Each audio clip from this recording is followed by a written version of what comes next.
Demarius Pearson. I guess I'm gonna say like a muralist. I kind of flipped to maybe like a storyteller, something around that range. So yeah, muralist slash storyteller slash photographer slash I guess just artist all in general. Meaningful parts of my work is stuff that does with like deals with real life, depression, mental health, stuff like that. Just try to help people out. For the most part, not making people feel like they're not alone. More of like a sports town, athletic town, especially for kids in high school and stuff like that. You don't really get an outlet for the arts, which I didn't discover like my artistic ability till I went off to college. Didn't have like the opportunities here because everybody's like picking up football, basketball. So I think it's big for the kids who want to get in the art scene, where they can have somebody to rely on, get tips from people and stuff like that. Basically offer as much as we can to the kids who want to do different stuff.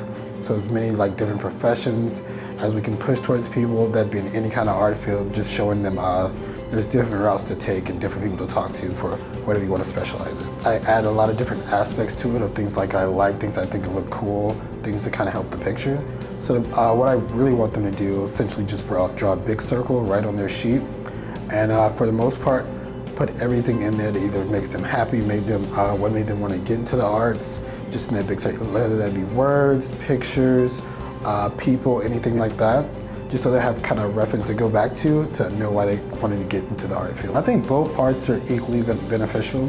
Obviously, you go to college, you have a degree to either art degree, whatever degree you want to get to, have that backup. Most colleges offer a lot of connections as well. I have a friend, Dom, who got a connection through Goodyear just from being in the School of Arts at UNCC. Opposite side of that, if you just want to go straight into your arts, it works the same way. Just literally just meeting people. I think in the art field, I think it's one of the best fields because it's constantly growing. There's like no like stall in it. Like for most stuff, most arts, it just keeps growing and growing, and people appreciate art a lot. They're not really looking at, hey, you have a degree in this and this. They're just looking at your art, wow, that looks amazing. Let's contact this person. Let's see what they have going on in their mind. So I think it's equally beneficial either route you want to take. I tell everybody that I don't think anybody can make bad art for the most part, because at the end of the day, whatever you see, whatever you kind of produce out, if you think it's good, it's an art. Nobody else drew that, nobody else took that picture, nobody else did that thing for you. You made it, so the only person really opinion that matters is yours for the most part. Hi guys, I'm Demarius. Everybody calls me Maris just for short. So yeah, Stacey said I did the United We Stand mural. A little bit about me, I went to ECU for education. Got out and decided I did not want to teach. So I think I picked up my first camera right out of ECU, like 2017. Started shooting, then got into more artistic stuff, more stuff about mental health, about self-care, and just kind of where you guys are, kind of growing up in a small town and trying to be like a little more artistic, but not having like the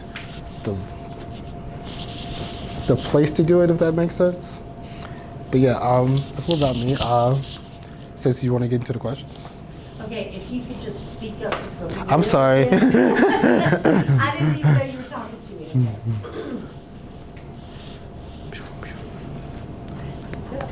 I don't know what it is. Something's being loud over there, so it makes it hard to hear you. Yeah. So do you want to go ahead and close the doors now? Can we close it all the way? I don't know what that stuff's for. It's hot in there, so they fan it out. Oh. Well, maybe just for this portion, we just gotta remember to unlock it. Okay. So what is your professional title? I think we have people coming in. All right, guys, go ahead and pile in at the front, and you're gonna need this sheet right here. So everybody get one of those and just come in. We've got a seat up here in the front.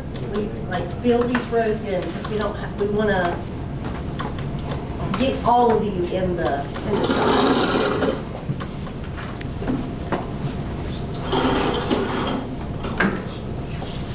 All right, thank you. So what is your professional title? My day job is I manage a photography studio, but more what I love to do, I guess you would call it muralist, an artist for the most part. Basically anything art related, anything I can basically really get my hands on and trying to create with is what I do for the most part. That being, if it's on the ground, if I just do something on my computer, kind of draw it up. So anything artistic for us. So I guess artist would be, or storyteller would be a good version of what I do. What steps did you take to get there? Are you self-taught, technical school, apprenticeship, or did you go to college for your field? So I did go to college, not for the field though. So essentially I'm self-taught. Literally YouTube University taught me so much. It's free. So I started on YouTube just learning little stuff about cameras, stuff about Photoshop, little stuff about painting. And then I think around 2018 I really got invested into it and started kind of locking down on what I want to do with the art field for the most part. Okay. What does your day-to-day look like being a muralist? It's a little hard, I'm not gonna lie to you, but you're really appreciated. So let's say you want to do like a big mural, like let's say on the side of the wall or something like that, but you really can't get access. Like Stacey said, muralists are coming really big up, especially this year. They do a lot of outsourcing, so I can make something maybe on Photoshop or on my phone or something like that and push that to an artist in another city. They'll tag it for me and just send me pictures so it's somewhere else. Just if you can't get access around you, there's like other options because artists love supporting other artists for the most part. And tell us about why your work is essential in our society. I think it's essential for more of the freedom of speech part and the freedom to kind of express yourself and express yourself in a way that other people don't feel comfortable with. Like they want to feel this way, but they don't know other people feel this way as well. So let's say you do a mural on like self-health, mental health, something you're going through. Somebody else is doing it too, but they're just not coming out right and saying about it. That might help that next person. Yeah. And what advice would you give us if we wanted to enter that field? I would say just reach out to art. Reach out to Stacy, Michael, Jenna, any artists that you know. Make connections. Go to events. Any events where it's like anything artist related. Just make connections, and then just start building your portfolio for the most part. And what kind of things what would you want to see in a portfolio? Obviously, you would want to show the work that you've been doing around town in your portfolio if you were a muralist. Right. What else would you put in your portfolio to kind of support? What would a muralist need in a portfolio? I would say the biggest thing with murals is the story behind them. So let's say you make a really nice mural. Murals can be as big as a street, as small as my screensaver right now is my grandma. Murals are more for to put you in a time and a place. So like when Kobe died, all the Kobe murals, people go around, they see Kobe, they takes them back to a place, maybe they saw him play or something like that. Same with the United We Stand. I go by there, it takes me back to that summer where everybody's coming around and helping, stuff like that. So I think having a big basis around whatever your art is, whether that be you were sad at that time, you were happy at that time, just putting a big story behind it makes the art even bigger for the most part. All right, thank you so much. So you can use this time to work with the students and show them more in depth about your field Yeah, of course. and how you do that. And after that, you can lead them straight into the sketchbook Sounds perfect. exercise. Cool. All right, so guys, I'm gonna go through essentially my step-by-step for how I did the United We Stand mural. So I guess it's story time. The way I started, it was the Black Lives Matter thing was really big at the time. My mindset is I wanted to do it bigger and kind of put in, I guess, all minorities, all people who don't really feel accepted.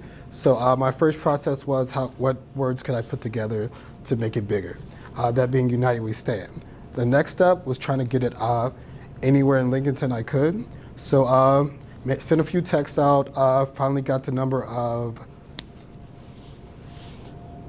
Laura, that's her name. She's essentially the liaison for between the citizens and then the city council. So Laura told me, hey, we have a city council meeting coming on Friday. Will you be willing to give a speech? I was like, that's 2 days and I have anxiety, but sure. So I pulled up, wrote the speech in the parking lot, went inside, they were just finishing. Laura rushed me to the front, gave my speech, they approved it. The way my mind works, I want to start everything, any project, immediately. So my process for the mural was let's get it started within 2 weeks. City Council did approve it, didn't approve any money, so I started a GoFundMe. Obviously, LinkedIn was very supportive, got a lot of money into it. Went and got the supplies next week. We started the week after. So the next process for as far as the mural, so you see on the right side of the United Stand, what you have to think about first is where you're going to put it and how you're going to put it there. So when I went and did the United We Stand, I basically mapped out the whole area, see how long it was, how tall it was. So the biggest thing for this is getting your numbers right. So I had to measure how big the numbers were going to be, how wide they were going to be, how much space between each letter, how much space between each word, so it fits perfectly for the most part. If you're over a little bit, under a little bit, it just looks kind of warped for the most part. Does that make sense? Yeah. So did you measure it? Yeah, so I measured it fully, went and basically wrote it down on a piece of paper. I had the big number at the top, I think it was, I'd just say it's 1,500 feet. I had to decide how big each letter was for that to fit in everyone. How big the letter was, how big the next letter is going to be beside it. I think it was like 4 inches between each letter, then 2 feet between each word. So those have to be very, very precise. That way you don't make it too big, too long, don't make the words too far apart and stuff like that. Cool? Didn't you have a question? At the front, you have a question? I wanted a question. I was gonna say, my mother, I'm pretty sure actually helped with the United We Stand mural, actually. I really wasn't it. Amanda Powers. I'm terrible. I have terrible memory. I probably know her if I saw her though. There's a lot of people there. I appreciate her though. Cool. So this was my first sketch for it. I just threw it up on Photoshop for the most part. So like I was saying, for the meaning behind, what I was saying earlier about the behind your murals. So the reason I did the color scheme like this, the mural was mainly to catch, or to make happy. It was going to be the Black Lives Matter, LGBTQ, and then the Latinx people for the most part. It was not to exclude anybody at all. The biggest thing was, can I give you an example? Okay, so let's say you're throwing your dad a birthday party, right? And some of the people you know around your dad, you don't really like them like that. You don't really know them like that. But you guys are all going to come together to throw this party because you guys all love your dad. Does that make sense? So we're all coming together just to make these people feel accepted without excluding people, for the most part. So obviously I did one of the letters, all colors of brown, LGBTQ flag, and then the Latin one was very, very hard. I've essentially had to push together all the flags from Central America. It was very, very difficult to find. And just kind of meshed them together with the we being all three of the concepts together. Cool. So next, what you want to look into murals is what you can do to kind of make it stand out and make people kind of stop and look at it. Obviously, the biggest thing for the United We Stand was all the colors in there, all the people coming out, all the word that got around, so people knew about it.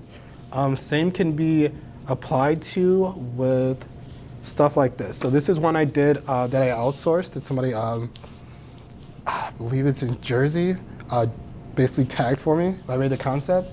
So this was essentially about mental health. This is my friend Kaisha. She's had very, very bad depression in high school.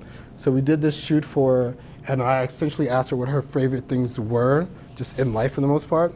She said she really likes clouds, she really likes butterflies, and the shooting stars really make her happy.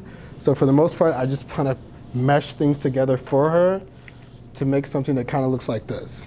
So we kind of put together a time and a place for all the things that kind of make her happy and try to put it into one big thing so when she goes back to look at it, it takes her back to a time and place. Cool? Hey, Cool. Demarius, can I make one point? Yeah. So can you go back to the last Yeah. one? This one? So, guys, you can do this. This is a big, huge step in the artist process, juxtaposing different items together to make something else. So it's always fun to use reference photos, but you can do this in murals, paintings, graphic design, logo. You can use these images to put those together. It's to very make strong compositions to paint later. That's very true. I don't It know is. if you're doing that in school now, but it's very helpful to know Photoshop, digital art programs, things that you can mash. And it's We don't not have as hard as it looks photographic either. memory, so we can't remember, so you need reference photos. Yeah, it's not as hard as it looks either, I promise you. I did this in maybe 20 minutes max. But we'll go into next is how to view it from a painter's perspective. So from the last picture, so the United Stand, for example, each letter, now I was saying you had to map out how far they were and all that stuff like that. So to keep everything kind of stationary and very neat, we did every letter essentially in a box. I think it was a 20 by 20 box. So every time we did a box, we just focused on that letter since everything was mapped out. So you just go box to box, making every letter. So everything comes out nice and even and really pretty. Same here, you can see, my guy sent me this. He essentially sectioned it off for when he painted it. So he just did a grid for it. That way he can focus on each box and not have to like draw the whole thing in one fell swoop. He can just focus on the area, see what looks good where, and just kind of make his way around the art for the most part.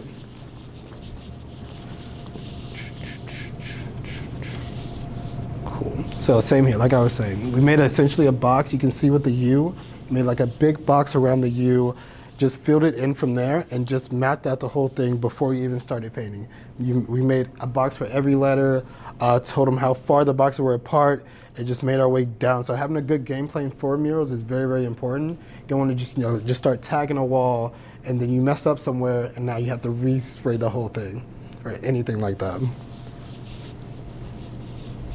It was so hot that day. Cool.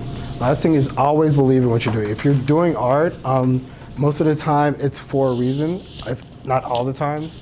That meaning, so I started, let's see, I started most of my art, like art I really care about, right after, I think I was in a car accident. So I was in bed rest for like 6 months straight. Just couldn't get up. I was just basically sleeping all day, very depressed. That's when I picked up my camera, started flicking with that. I started loving it. So it kind of flipped my perspective on how, basically how things can change. So obviously before that I was very depressed. After that I started picking up a camera. I started creating stuff that actually made me happy, creating stuff that actually put me in like a place where, let's say you pull out your phone, you go back to like last year. Very happy memory with your friends or something like that. Just off that picture, you have a memory that kind of puts you back in a happy place. Cool. So this is kind of how you innovate art. So I don't know, most of you guys probably know the art. The mural was defaced like with a burnout. So opposed to like just being angry about it, us just giving up, we kind of flipped it and we wrote song notes on the tire marks. A lot of people don't know, but the song marks actually makes Man in a Mirror by Michael Jackson. If you like play it out, it's pretty dope. Cool. Next, this is a panel from the whole mural my friend Austin took. Am I in your way? I'm sorry.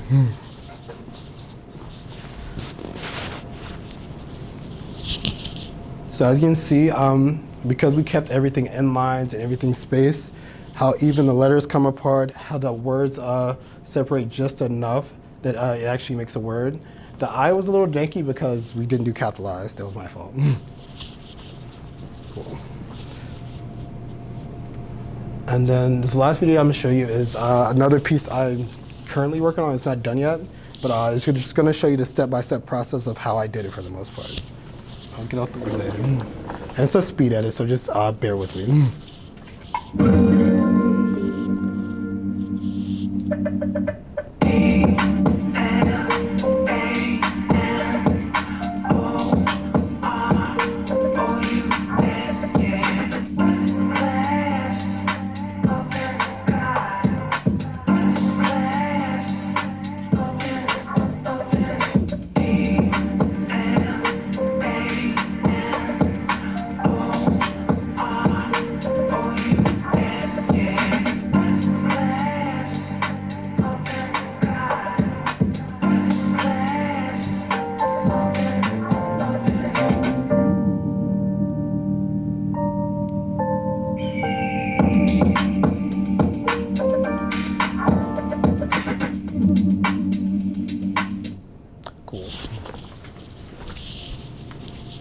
So do I have any questions?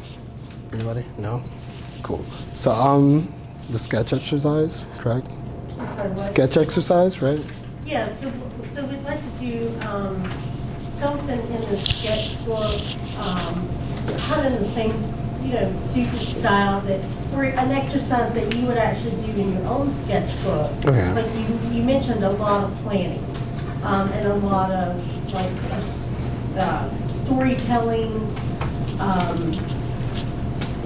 So I didn't know if you had something prepared for I do have one in mind. Okay, Cool. great. So what we're gonna do, guys, you do this one of two ways. So you can pull out your sketchbook, you can either fill the page with it or just draw a big circle and fill the circle with it. I just want you to put in literally, sounds very basic, essentially everything that makes you happy for the most part. That can be music, people, something you did, a piece of art, a bird, anything. So just on that piece of paper, so I kind of use mine as a reference point. I add to it literally every day. It just kind of takes me back to a place. If I need some inspiration or something like that, I just go look at the page, run through some songs that are on there and stuff like that. So I just want you guys to build off that page, and then right on the back of that, back of the same page, we're just gonna, for the most part, just like a quick little sketch of kind of how that first page is interpreted. So if it's a day or something like that, or songs, just kind of compile that all into like a little quick sketch that kind of puts all those words together. I'm gonna show you guys one more thing. Is this kind of a start to finish of the picture I just showed you? If you guys want to peek at it real quick. It's so loud.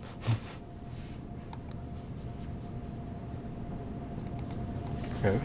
Excuse me while I feel myself. I don't see nobody else.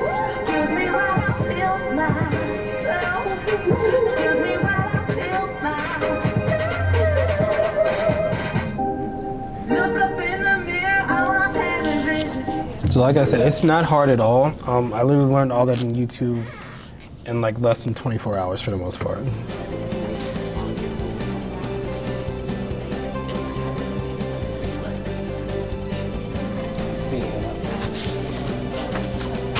My friends goes by the name Ferret, so.